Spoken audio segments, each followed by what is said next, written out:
Buenos días a todos. Bueno, ya sabéis que formo parte de la consulta de riesgo cardiovascular que estamos haciendo ahora en nuestro hospital. Poco a poco nos vamos haciendo cargo de la situación y una cosa que nos preocupa es la valoración de las arterias. Esto entra dentro de la valoración global que nosotros tenemos que hacer cuando vemos a un enfermo en la consulta de riesgo cardiovascular, que es de obligado cumplimiento, es hacer una valoración de las arterias, que luego veremos cuáles, como formando parte del estudio general del riesgo cardiovascular. Aquí vamos a tener dos guías, tanto la Sociedad Española de Aterosclerosis, la SEA, como la Sociedad Española de Cardiología, han publicado recientemente, en el 21 y en el 22, unas guías que son muy parecidas, pero que van a ser nuestras referencias generales. Aunque vamos a otear otros artículos, siempre acabaremos haciendo referencia a lo que dice esto. Bueno, y una cosa que me agrada, esto es un pequeño paréntesis, están apareciendo ya publicaciones en las que ya los propios clínicos, como parte de una exploración clínica extendida, están sacando documentos de las arterias. Bueno, tanto la SEA como la SEC recomiendan antes de que dé clínica hacer una valoración presintomática de las arterias.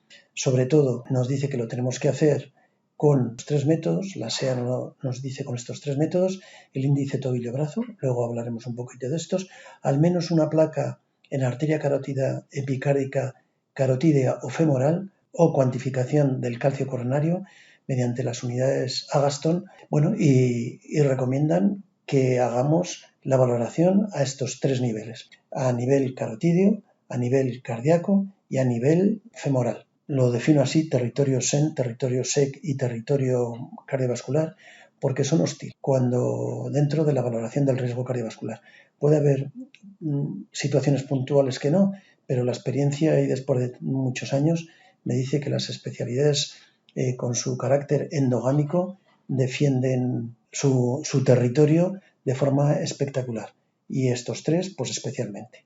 Bueno, vamos a ir desgranando poco a poco lo que nosotros nos recomiendan que hagamos y lo que podemos hacer.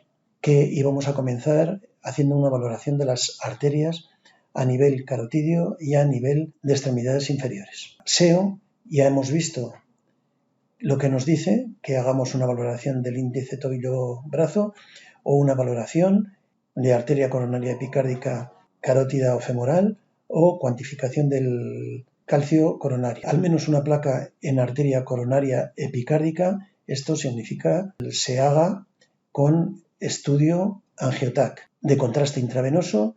Bueno, esto es lo que recomienda la SEO. Y la SEC, cuando habla de la ecografía carotídea, le da valor, pero siempre y cuando no se haya hecho una valoración del riesgo arterial mediante el calcio coronario.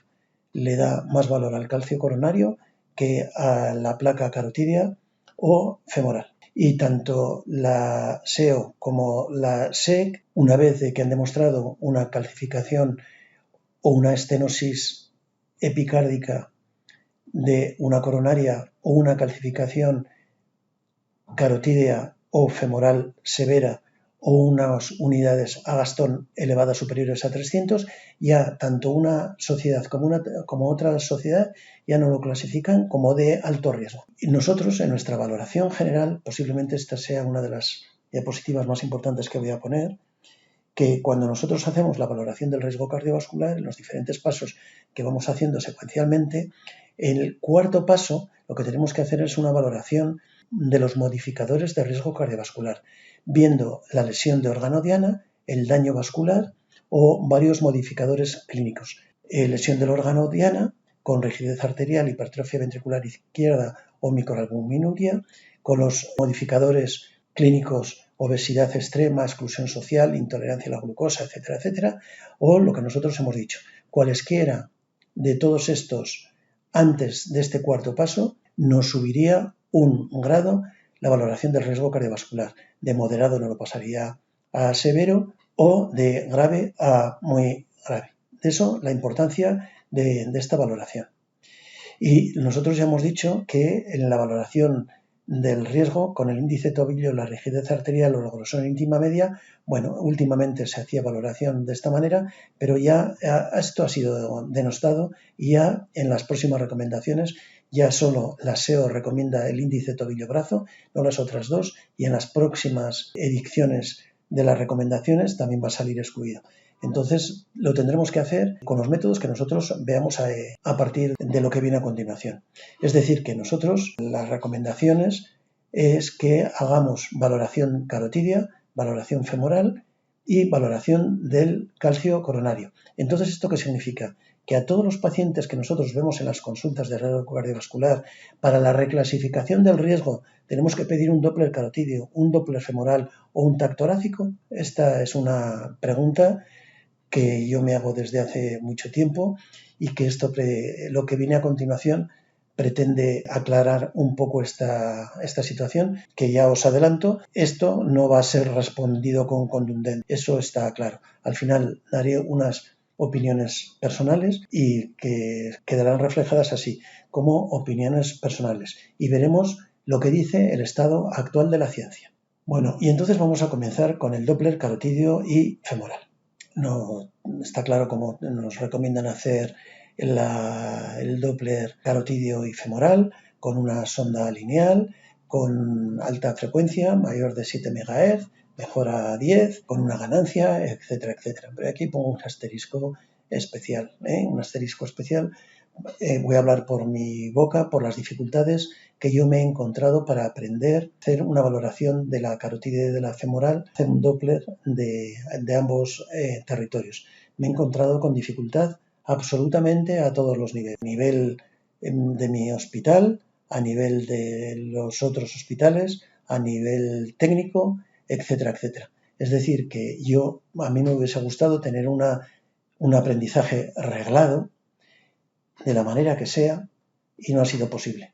Ha sido a base de esfuerzo, a base de autodidacta y a base de pequeños cursos o pequeñas estancias dentro de las consultas de riesgo cardiovascular de otros centros. Creo que por lo menos a mí me ha costado demasiado esfuerzo y quiero hacer una llamada de atención, no por mí, sino por las generaciones posteriores. Hay que facilitar el aprendizaje reglado de cualquier técnica. Y si estamos hablando de esto, con más razón. ¿Y a quién se aconseja hacer esto? Pues está claro que antes de padecer un infarto agudo de miocardio o antes de padecer un infarto cerebral. Cuando nosotros nos encontramos en estas situaciones, ya estamos en muy alto riesgo cardiovascular. Ya no va a valer, ya no nos va a reclasificar los enfermos a un determinado nivel con la realización del Doppler arterial o del calcio coronario. Es decir, que esto está pensado en unas situaciones preclínicas, pacientes asintomáticos, como prevención primaria. Este concepto es muy importante, que nos ayudará a reclasificar a los pacientes, a poner tratamiento más intensivo con estatinas, normas de vida, ejercicio, etcétera, etcétera. Es decir, que solo en prevención primaria de enfermedad. Y estos son los pacientes que nosotros vemos en las consultas, mayores de 45 años, que presentan un factor de riesgo extremo, diabetes, clasificados como alto riesgo cardiovascular, personas con dudas sobre iniciar un tratamiento de prevención primaria. Entonces, en todos estos pacientes nos recomiendan hacer una valoración arterial a los 3 territorios. Es decir, a todos los pacientes nos vemos obligados a hacer una valoración arterial mediante Doppler o mediante calcio coronario. A todos los pacientes. Vamos a ver aquí cómo se hace un Doppler carotídeo.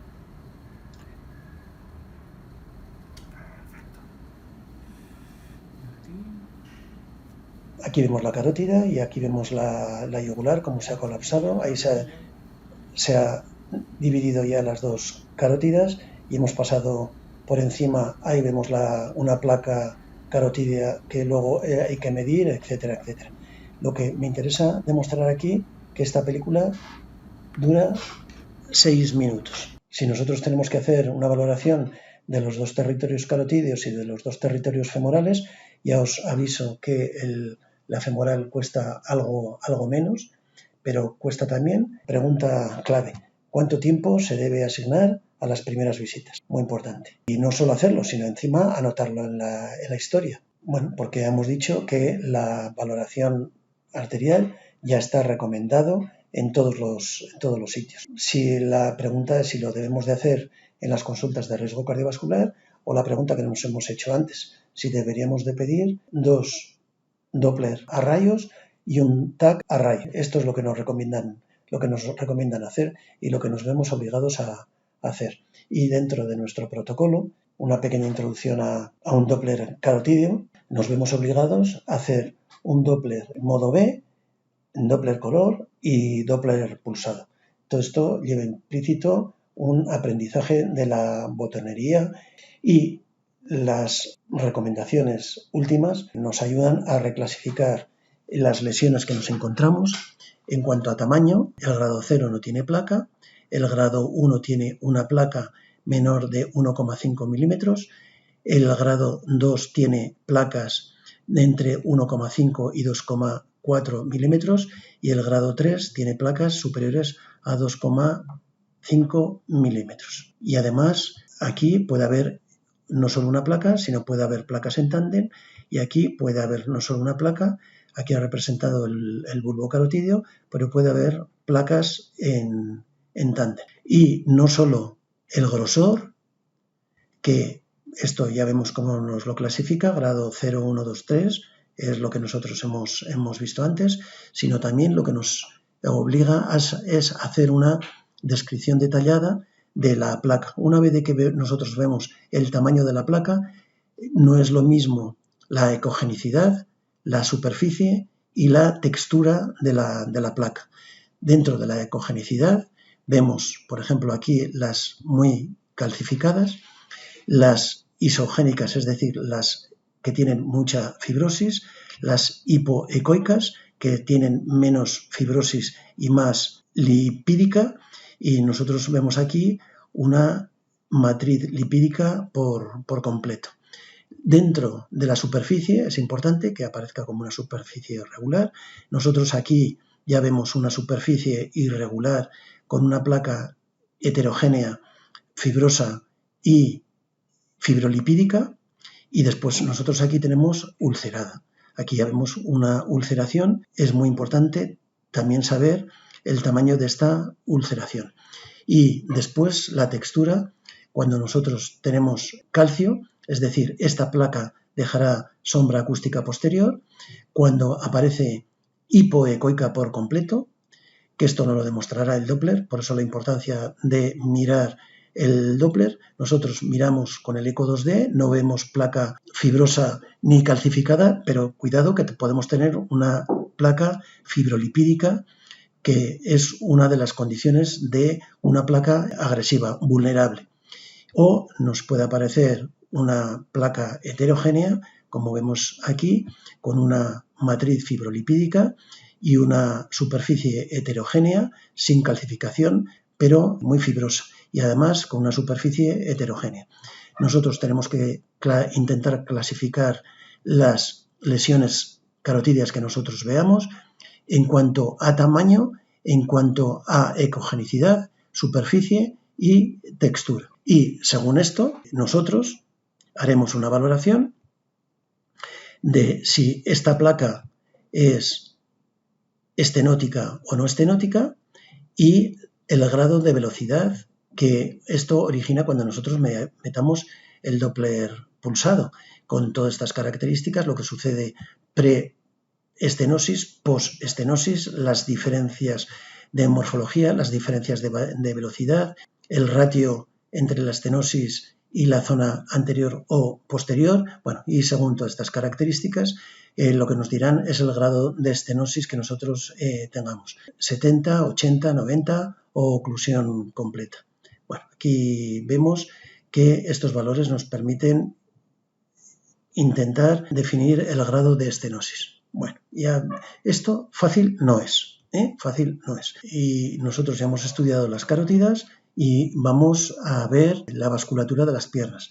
Mismas recomendaciones, mismo Doppler con las mismas características. Vamos a ver lo que un Doppler femoral generalmente se hace a nivel de la ingle y nos encontramos la femoral común.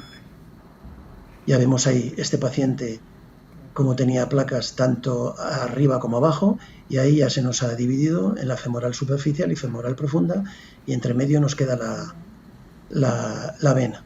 Bueno, entonces ahora va a proceder a congelar esta placa, la va a medir y va a hacer las diferentes mediciones que corresponda.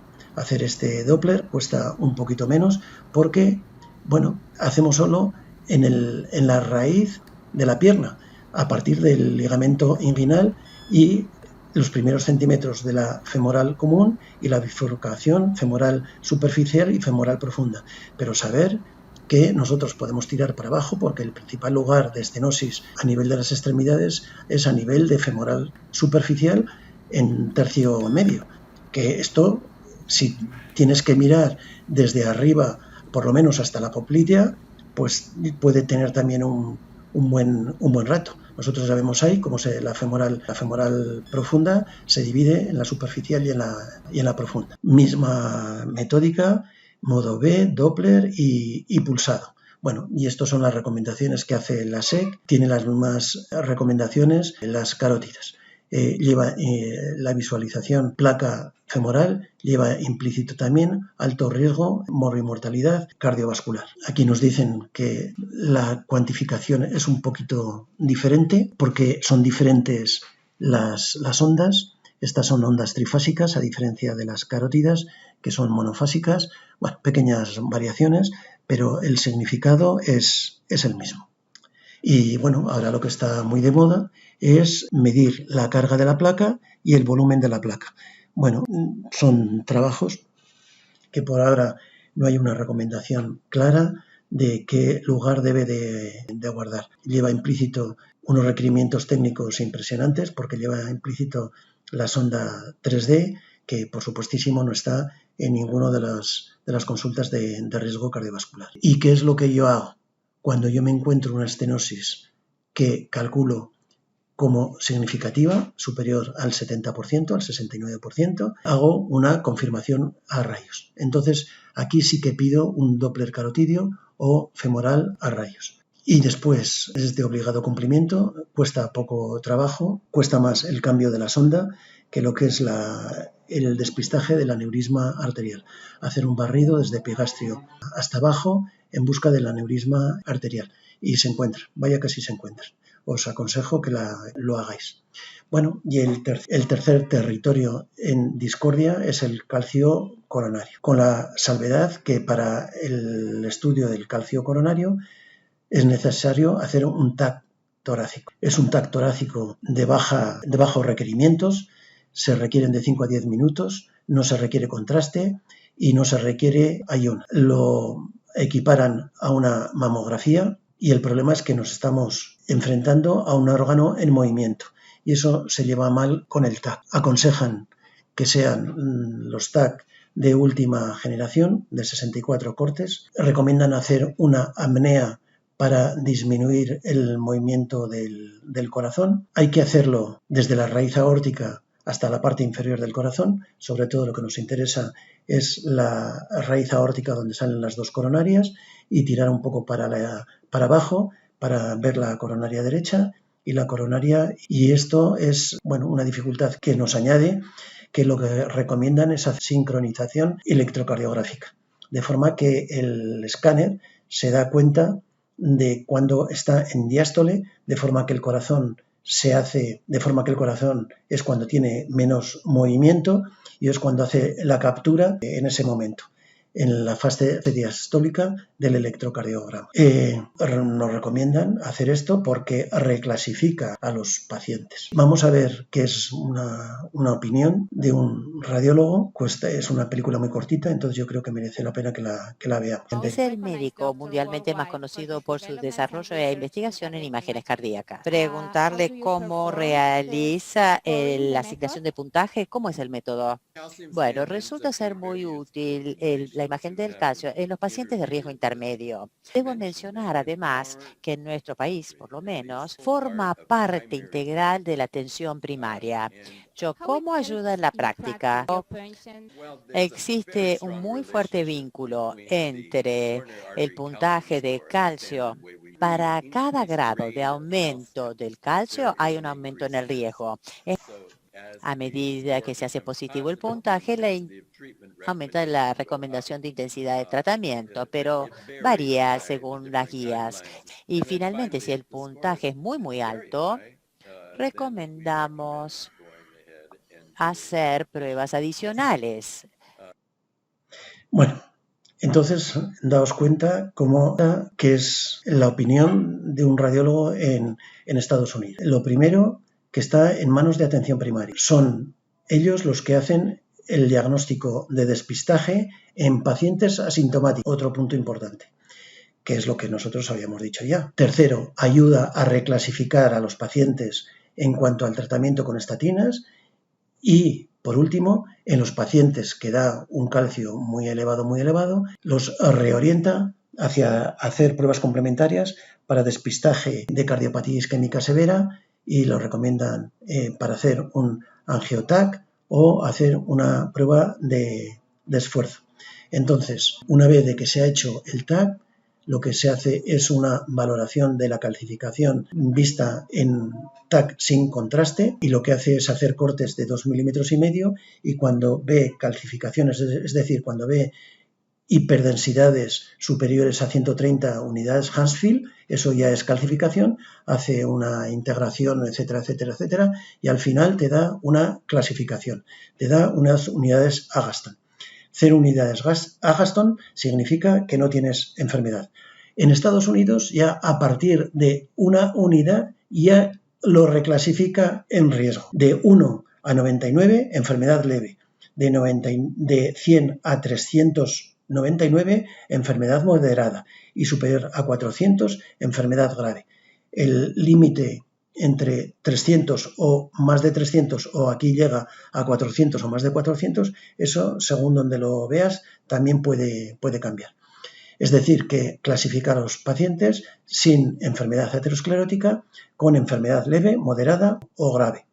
Aquí vemos, por ejemplo, como veríamos, un corazón con 0 calcificación, con calcificación leve o con calcificación muy severa. Aquí reclasificaríamos el tratamiento y nos veríamos obligados a reforzar el tratamiento hipolipemiante y aquí nos veríamos obligados a hacer pruebas complementarias con ergometría o angiografía coronaria. Lo mismo que hemos dicho, de menos de 0 o 0 no indicado tratamiento, desde moderado o moderadamente alto indicado con estatinas a dosis intermedias o estatinas a dosis altas, y aquí indican otras pruebas complementarias para descartar estenosis severa.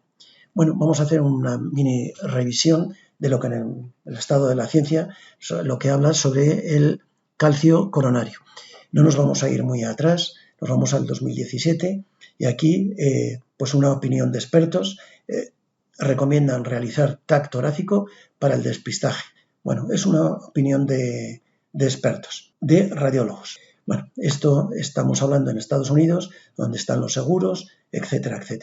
Que sepáis que está cuantificado en $300 la realización de un TAC coronario sin contraste y cuantificado en 10 minutos. Ya, esto es una revisión que hace el JACC en el 18, donde repasa los 4 principales estudios, el MESA, en fin, estos 4 estudios, donde el número de participantes, la suma hace varios miles, donde hay aproximadamente el 50% de hombres y mujeres, donde generalmente la hipertensión no es mayor problema, existe hipercolesterolemias, un porcentaje variable de tabaquismo y en todos se excluye la enfermedad cardiovascular, eso está claro. Y lo que sí está claro es que en un porcentaje alto de hombres y en un porcentaje también alto de mujeres los reclasifica. Muy importante. Pero los reclasifica y en este mismo artículo hacen una recopilación del grado de de evidencia y en todos nos sale una clase 2B y un nivel de evidencia B.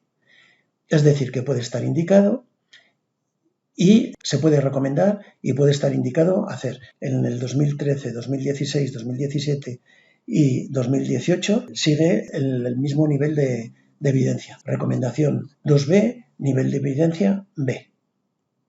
Bueno, y no podía ser de otra manera que en el grupo 1 no nos ayuda, en el grupo 4 tampoco nos ayuda, porque esto ya es de muy alto riesgo vascular, y en el grado de moderado o de severo nos los reclasifica. Es decir, que el TAC nos aporta información ya que nos permite reclasificar los pacientes.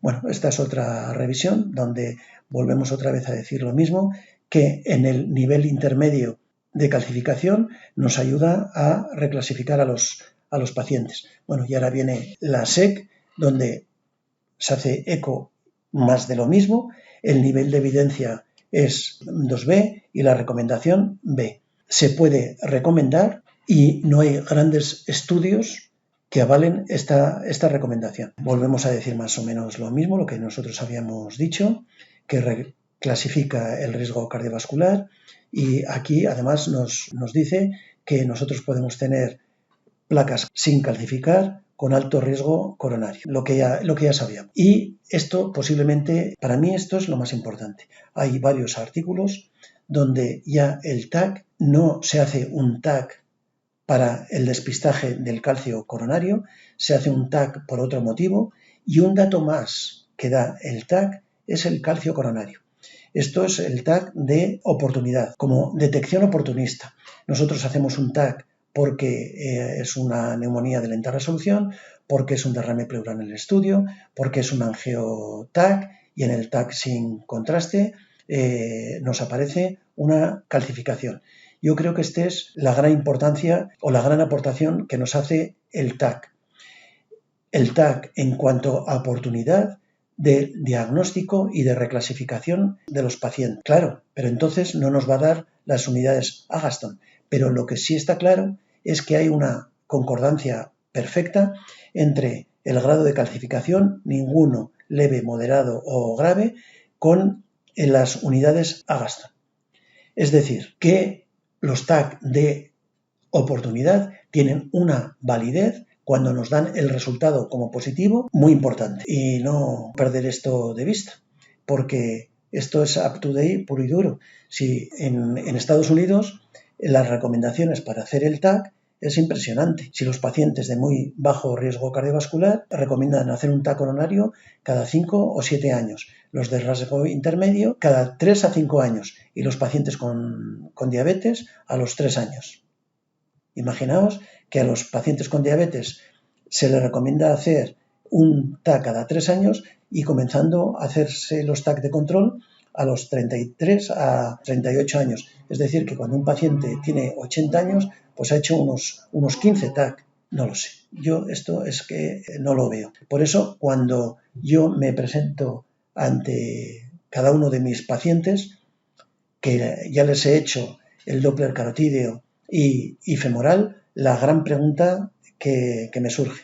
A este paciente, lo que yo he hecho hasta ahora no me reclasifica, le tengo que pedir un TAC. Por eso hemos dicho al principio que si alguien piensa que yo voy a clarificar las cosas, pues si el estado de la ciencia no lo clarifica, mucho menos yo. Por lo menos lo que yo hago es lo siguiente. Doppler arterial se los hago a todos. TAC torácico para restadiar, yo no se lo hago a ninguno. Yo no tengo fuerza moral para pedir un TAC, ocupar un tiempo de un bien muy escaso en mi hospital. Yo sé lo que significa hacer un TAC en mi hospital, aunque sea de bajo tiempo, aunque sea sin contraste. La limitación del esfuerzo que significa para otros pacientes la ocupación o de tiempo de TAC para otros pacientes, sobre todo a los neoplásicos. Yo sé cómo vivo el TAC en mi hospital y con los pacientes neoplásicos. Yo me confieso que no pido TAC para restadificar a los pacientes de riesgo coronario. Yo no tengo fuerza moral para pedirlos. Pero, sin embargo, lo que yo os puedo decir que si ya estoy llevando conversaciones con mi servicio de radiología para ver si a los pacientes que se hace TAC por otros motivos y que nos puedan dar este dato y nos puedan ayudar a reclasificar, y tenemos que hacer que nos den este dato y sobre todo a los máximos posibles. A un paciente de 85 años que se hace por un angio-TAC, a lo mejor no nos importa mucho el TAC coronario, pero a un paciente que viene por una neumonía tórpida a los 40 años que se hace un angio-TAC, yo creo que ese sí que teníamos que pactar con los radiólogos que nos den ese dato. Bueno, y esta es mi opinión sobre este tema. Cualquier duda que tengáis o que penséis que os lo pueda solucionar, aquí tenéis mi mail,